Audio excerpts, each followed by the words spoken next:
Hey guys, welcome to another episode of Tech Examined. I am your host, Michael Panetta, and tonight we're taking a look at the Zopo C2. It's an Android phone, and, well, the title doesn't say horrible in it, so maybe I actually liked it? I'll have to find out.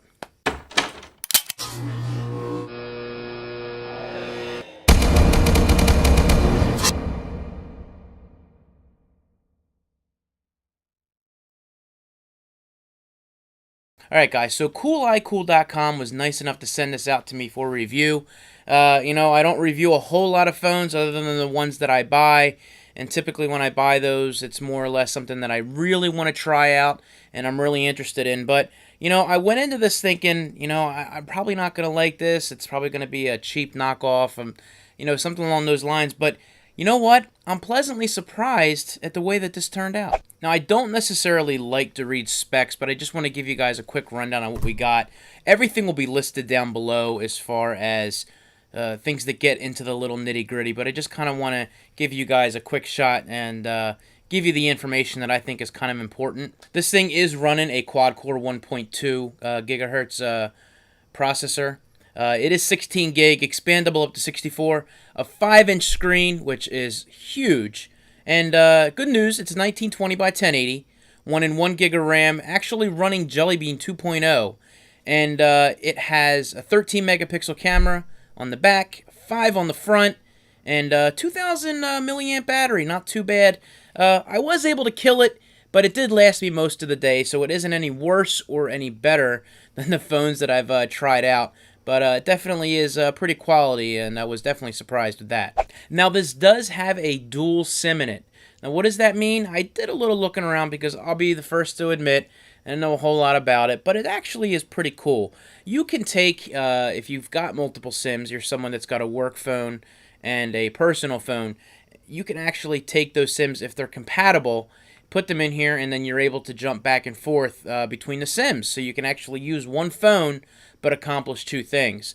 Now, without getting too much into it, I read a pretty cool article from someone online when I was looking it up. I'll put that down below. He went through a multitude of things that you could use the dual SIM for, or what he felt they were important, because he was a dual SIM user. So if you want to learn more about that, you can hit it down below. And of course, if you want to check out anyone else, you can type in dual SIM on Google and you can find out the information. Now, one of the things that people tend to care less about in the geek world tech community is phone usage on it, because we all communicate not by phone. So when we end up using the phone, we're going, wow, this thing really isn't that good. I thought the phone was actually pretty decent. Now, of course, like I said, I am using this on the Straight Talk plan. No drop calls, no problems talking to people. The speakerphone worked well. People heard me okay. It wasn't any issues, like they could tell I wasn't on, any other phone or house phone. They really had no problems with it. No problems with the network using the phone, sending messages out to people via text or sending photos. Everything worked fine as far as the data portion went for using the phone side and sending out messages. Okay, so now for the design of the phone. I was pleasantly surprised for a brand that I have never heard of. Now, maybe you have heard of it and you're like, yeah, they've been around for a while. But it's not something that is out there for the world to see. But the design is very nice. As we take a look around this, you have a nice aluminum finish around the side here. It may not necessarily be aluminum, but it definitely looks like brushed aluminum. And, the phone is pretty solid, so I can't say whether it is or isn't, because it feels really good in the hand, being such a large device. You have your sleep-awake button on the right-hand side here, which you're not necessarily worrying about reaching your hand over the top, or if you're too low, you can always turn that on and turn it off. Sweeping across the bottom here, you have your microphone, and then you've got your micro USB on the bottom there. Coming across the side here, that has the flip portion, you open that up. Clear across the bottom, you've got your volume rockers on the top, and then coming across the top here, you have your headphone jack. Coming across the back here, you have your 13 megapixel camera along with the flash to the right. Pictures turn out pretty well. I'm going to have a video on that separately, going head to head with the iPhone 5. And down the bottom here, you've got your Zopo logo, and then you have a cutout for your speaker. Now, a couple things about the screen itself, being the 5-inch screen, it does have a Corning Gorilla Glass 2. I feel that there are a lot of fingerprints on this, more than usual. I find myself cleaning it all the time. Definitely not as as slick as I find with the iPhone and even the Galaxy S4. I just feel like I'm cleaning it all off. It's a very durable glass. It looks great when it's clean, but I would definitely suggest a screen shield or a screen protector, something to give it a little more slide to it, because I don't feel like it is exactly as smooth as it could be. Now, that's not to say that the display does not look absolutely gorgeous, you can't go wrong with a 1920 by 1080 screen on here, and the colors pop. They look good, and pleasantly surprised with how that looked. Now, the one thing that did bother me a little bit was at the bottom, your capacitive buttons, or your touch buttons across the bottom here. You have your menu, your home, and your back. Well, they're not lit up, and when they do light up, they were very, very faint, and it's nothing I could really see when I was using the phone. I did ask the website about this, and unfortunately they said that's the design of the phone. Nothing comes up. So for some of you, you actually may like that nothing lights up and it just stays completely black. But I kind of like them popping up, just to see that they were there, and but I guess once you start learning and you use it, and you really do, you don't really look at it, but anyone who's never used the phone before might look at it and go, okay, what do I do next? Now, as I mentioned earlier, the battery was pretty decent. Not any better or any worse than any phone I used out there. I think it may have been a little bit better than the Samsung Galaxy S4, but there were reasons for that, because I may not necessarily have used that properly based upon the comments that I got in that video. But I was able to kill this at some points during the day, and then there were other times it did last me through the entire day.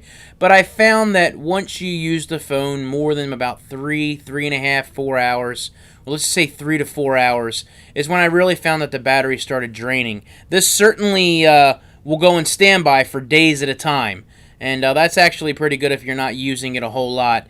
And when I first got it, I didn't have the card for it yet, and it certainly lasted almost the whole week without having a SIM in there and just using the Wi-Fi.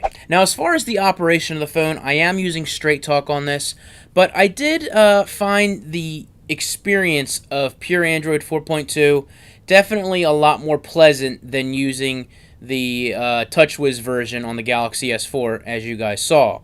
Now, the screen absolutely looked gorgeous, as I mentioned, and I had no problem using the device itself.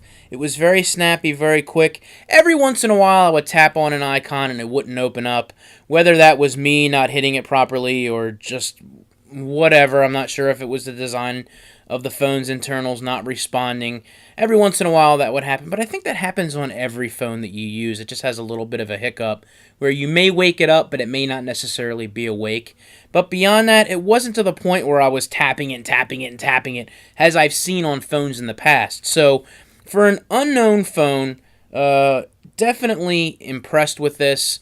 You got the bigger names out there. You end up spending $600-700 for a phone that's not on contract, where you get these for a couple $100.